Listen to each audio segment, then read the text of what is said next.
Go baby, what's good guys? Yoku here, and today we're going over the girlfriend that you'll never get. That is March 7th. I don't know why I decided to disrespect y'all that way. I didn't mean that. You can get March 7th as a girlfriend, bro, I swear. Check out this awesome move. March 7th is honestly a character that surprised the heck out of me. During the beta, I knew that she was going to be strong and I knew she was going to be used simply because she was the first free-to-play character that we got, but I did not expect her to be as strong as she is. I mean, the defensive capabilities on this character are insane. Looking at her basic attack, it doesn't seem to be too strong, but this is a great skill point generator. That's all the basic attacks are skill point generators. The real breadwinner is going to be the power of cuteness, which is going to be March 7th skill. It's defensive. It's going to provide a shield to any one ally with a damage absorption rate equal to whatever percentage March 7th is gonna have for 3 turns. It also does this cool thing, which if you're familiar with MMOs, it's going to basically pull aggro or help pull aggro towards that shielded character. If the ally who is shielded has a current HP percentage of 30% or higher, it greatly increases the chance of enemies attacking that ally. And through some in-game testing, we've discovered that this is actually 5 times the greater chance to be attacked than it normally would be. And just for a quick sum up here, there are different taunt or aggro values that apply to each path. Preservation having the highest aggro value and the hunt and erudition classes having the lowest aggro value. Next is going to be her ultimate, which is the tech that I mentioned earlier, and this is going to deal a good amount of ice damage to every single enemy on the field. But the key thing here is that it has a 50% base chance to freeze enemies for 1 turn. Freezing them basically means they can't move, and just like I've repeated in previous videos, freeze is one of the best elemental afflictions in the game. Not only that, but while they're frozen, they're also going to take 42% of March's attack for some DOT damage. The important thing to note here is being the base chance of 50%, and there is a way to increase that. Whenever you see base chance, it means that we can make that 100%, but we'll talk about that momentarily. Next is going to be Girl Power, which is her talent, her passive, and March 7th immediately performs a counter attack against any enemy that attacks a shielded ally. The cool thing about this is that whenever this happens, trigger will initiate regardless of who has the shield. If March didn't put the shield on the ally, but the ally has a shield, whether that be through simulated universe or through another character, guess what? Pow pow, she's still gonna pop her trigger. There is a limit to this, however, being that it is 2 times each turn. So every time it happens and it rotates, she's only going to be able to pop this counter twice. Her technique is going to be Freezing Beauty, and honestly, this is pretty solid, right? If you know you're going up against a boss, a single target, whatever the case may be, this enters the battle and has a 100% base chance to freeze a random enemy for 1 turn. And again, base chance being the kicker here. Anytime you see base chance, you can apply the effect hit rate formula to this concept, and it can increase beyond the base chance. And I only bring that up because there are some enemies in the game that have resistances, most of them do, and so 100% isn't always actually 100%. Over March 7th's traces, we're going to start off with Purify. This is actually going to be the first one that you get, and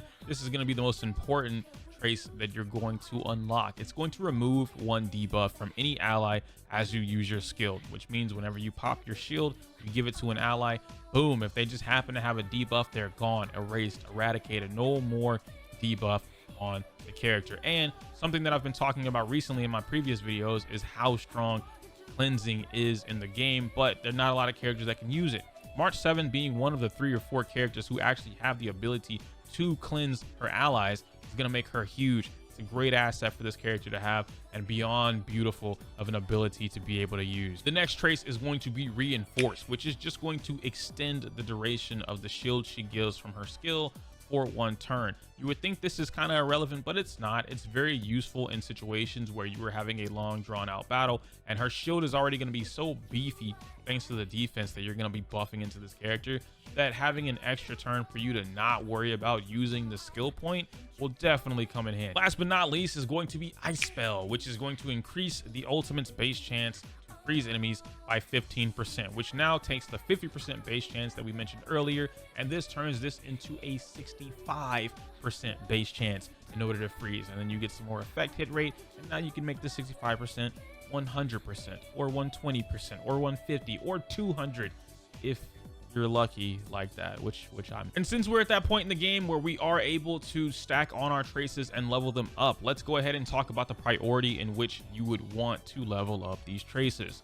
1, being Purify. That's obviously the number 1 that you're going to want to focus on. 2, being Reinforce. And in fact, March 7th abilities to unlock go directly in order: Purify, Reinforce, and then finally Ice Spell. For her traces and skills themselves, you're going to want to focus on the skill as the priority, boosting that first. Next, we'll be focusing on her ultimate in order to increase that level, because the higher this goes, the better off you're doing your damage, because you're going to be popping ultimate a lot. Lastly will be the talent, which is just going to increase the damage you're able to do from girl power. Very straightforward, very simple, easy to understand. Let's move on to her Eidolon. Do you guys not see how beautiful this is, bro? In E6 March 7th, I could see all of the art. I could see baby girl's eyes. Look at her eye.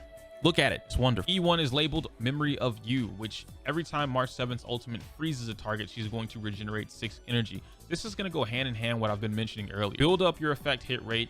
Focus on getting that 50% or 65% base chance of freezing, somewhere higher to 100% or 120. 108 is actually the number that I discovered, but I'll talk about that in its own video that you can look at right here in the eye bubble to the right. The more you freeze enemies, the more regeneration she gets. And this doesn't work as in, oh, I popped my ultimate, I froze one enemy, I get 6 energy. No, this means you pop your ultimate. If you freeze 3 enemies, that means you're going to get 18 energy back. E2 is going to be Memory of It. Upon entering battle, this is going to grant a shield equal to a certain percentage, well, I guess in this case 24% of March 7th's defense to the ally with the lowest HP percentage, lasting for 3 turns. It's gonna be great for your hunt class, great for your characters that have low HP, great for your characters that really want to focus on building up their offensive stats more than their defensive stats, because this means that you could just let them have the shield for free, not focus on being attacked if you're lucky, and they don't have to worry about bothering with a skill point from March 7th. A win-win. Now, E4 is going to be the Never Forfeit Again, which is going to increase her talent's counter effect by 1, turning the 2 into 3. It's also going to increase the damage dealt from the counter up to 30% of March 7th's defense, which is huge because previously it was using her attack, and now you're adding an extra defense from the 30% that she already has. Wonderful, because her defense is already going to be stacked to hell. Lastly is E6, and this opens up a completely new window for a different archetype for March 7th, otherwise known as Healer March 7th. Whenever an ally is under the protection of the shield granted by her skill, it's going to restore HP equal to 4% of their max HP plus 106 at the beginning of each turn. Now, this isn't going to be a lot of healing, but do keep in mind that shields prevent damage, and if you're constantly healing a little bit of HP each time while keeping the shield stacked on top of you, you really still never take damage. Again, a win-win. Check out this awesome move!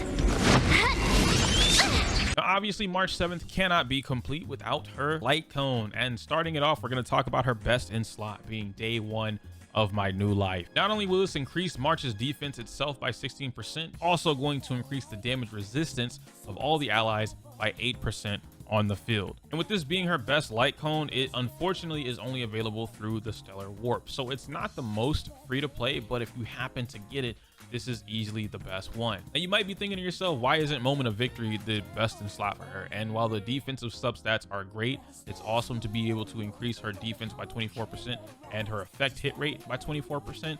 There's a thing in this light cone that March doesn't want, which is increases the chance for the wearer to be attacked by enemies. On one hand, this is nice, but on the other hand, this isn't so nice because it forces you to use a skill point on March 7th, which now consumes 2 skill points that you're constantly having to use, one for her to keep her shield on so she doesn't die, and then the other for your character who also doesn't need to die but still needs to do damage. In this case, you can think of someone like Yang Xing, where they don't really want to be targeted, but in the event they take damage, they lose their buffs, and you don't want that. So he needs a shield or something, and she needs aggro to pull away from her. But doing both of those would require 2 skill points, and you don't want to do that. However, if you can manage it, then by all means, go for it. Her next best in slot is going to be Trend of the Universal Market, which is going to increase her defense by 16%, same thing. But whenever she's attacked, there is a 100% base chance to burn the enemy. And for each turn, the wearer deals DOT that is equal to 40% of the wearer's defense, the wearer being March 7th, which means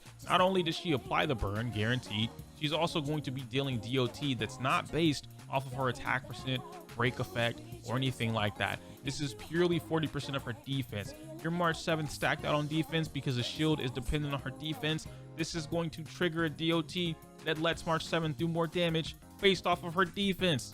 It's actually cracked. However, you still can't get this for free. It's also from the Stellar Warp. So let me just, you know what, I got. One of our better free-to-play options is going to be We Are Wildfire, which is something that you can get from the Forgotten Hall store or the Echo of War.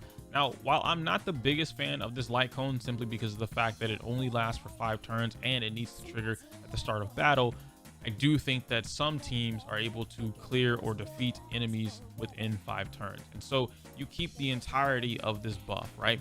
Being able to reduce the damage dealt to all your allies by 8% is huge. At the same time, it's also going to restore HP to all allies equal to 30% of the respective HP difference between their max and current HP. This is great if you're already losing HP or you started the battle without full HP. The one to keep in mind, however, is more than likely going to be This Is Me. It's going to increase the wearer's defense by 16%. We've seen this time and time again. It's also going to increase the damage that March 7th is going to be doing by 60% of her defense. So as I told you guys, March is going to be popping ultimates left and right.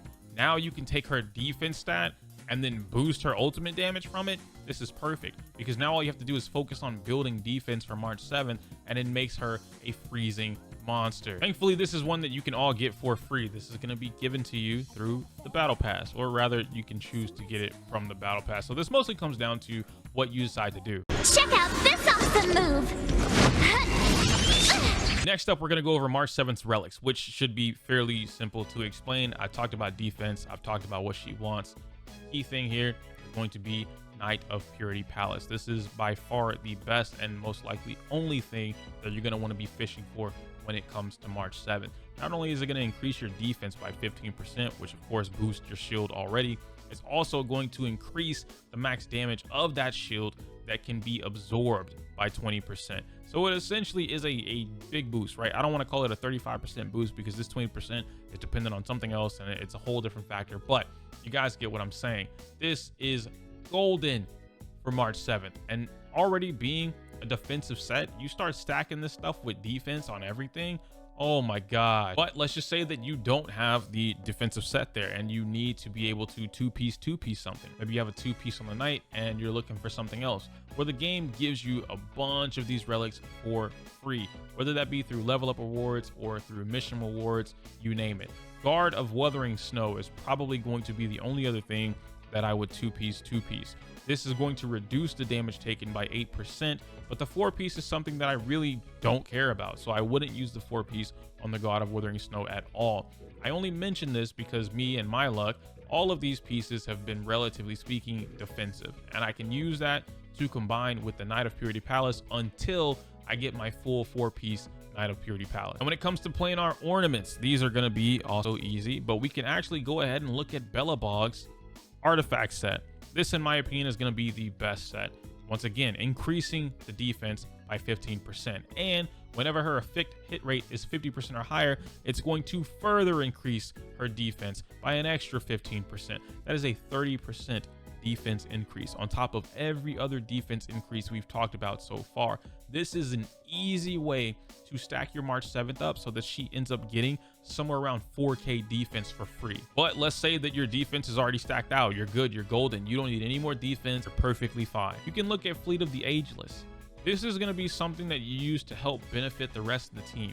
You're going to increase your max HP by 12%. That's great, more survivability, but you're going to focus on getting your speed to at least 120 so that all allies increase their attack by 8%. Now, right now, this set is being looked at as, if you're familiar with Genshin Impact, the Book of Thrilling Tales, which is basically going to increase everyone and you can stack it. That's pretty much what this is looked at. Rounding out the relic sets, right? Your main stats that you're looking for are, of course, HP on the helmet. You can't change that. Attack on the hands. You can't change that. However, you definitely want to be looking for defense percent and effect hit rate percent with speed if you can grab that. Effect resistance is also going to be good because what this is going to do is it's going to help you not get frozen or entangled or anything like that from the enemy. Your body, you're going to want to focus on defense. Defense percent is the main stat that you're looking for here.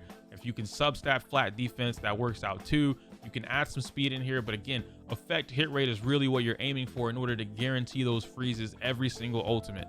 Now, boots are up in the air. I say this simply because of the fact that if you are running one of those planar ornaments that require you to have 120 speed, well, then look at that. If you can meet the 120 speed without needing speed boots, either due to your substats or whatever other case may be, then you can run defense percent on your boots. I personally run defense percent on my March 7th because it's a-okay for me.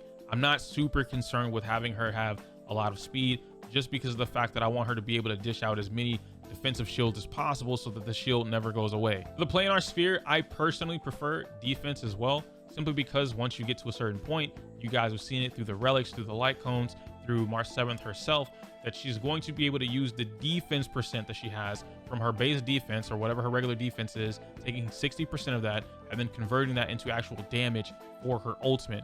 Because of that, I'm far less concerned with boosting her ice damage in this case, but to each their own. Lastly, on the link rope, I'm still going for defense percent. I want my March 7th to be caked up when it comes to defense because her shield is dependent on the defense stat, and I want so much defense that when she gives someone a shield, the shield never goes away. Check out this awesome move. Lastly, I can break down the team comps for March 7th. With her being a shielder, this will be a piece of cake. The best thing to do if you have a March 7th and you happen to also have Clara is March 7th and Clara. These two are phenomenal together. Big sister, little sister, they work excellently. They're the perfect pair. Thanks to that fact, Clara wants to get hit at all times, coupled with March's shield forcing 5 times the aggro on an already aggro intense character. This almost perfectly makes a full team without even caring about the other two characters. But for my theme in the video and me completing my guide, if you will, I'm gonna finish out the team. The healer spot is something that you're going to pay attention to. This is just in case, and this is also to keep the rest of the team healthy.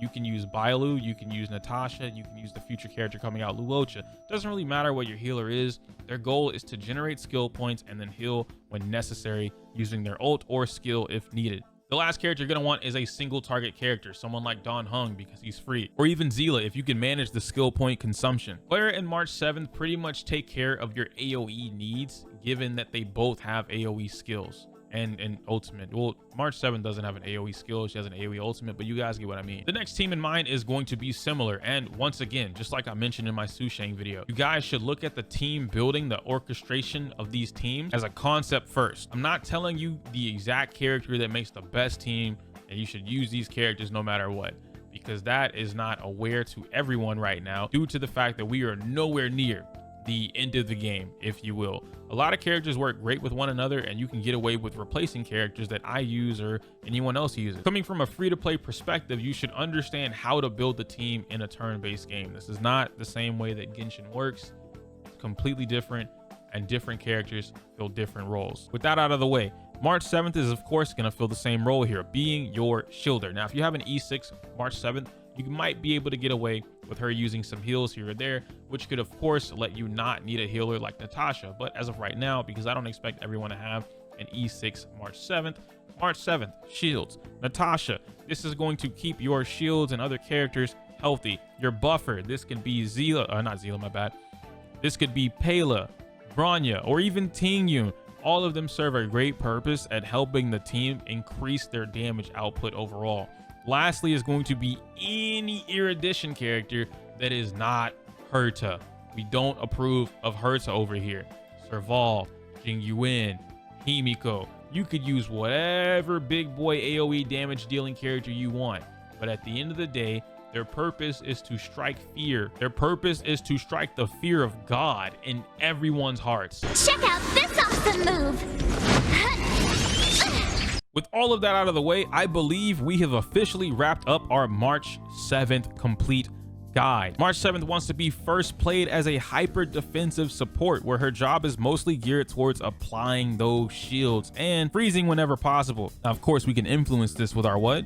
Effect hit rate. You already know. You're going to want to focus her on building defense and increasing the effect hit rate up to a 100% or higher as much as possible. The goal is pairing her with a strong character like Clara, for instance, so that the shield only needs to be applied to one ally, while March can help build SP for the rest of the team to use. Early game, we're spreading the shield all around because the game teaches us that, but to be fair, you don't really want to spread the shield around since her shield is going to be pulling aggro to the ally that has it, which is the important factor to keep in mind. Lastly, E6 March 7th can fill that role of a sub healer, as I mentioned earlier. However, I don't feel as it's the most ideal or reliable to use right now.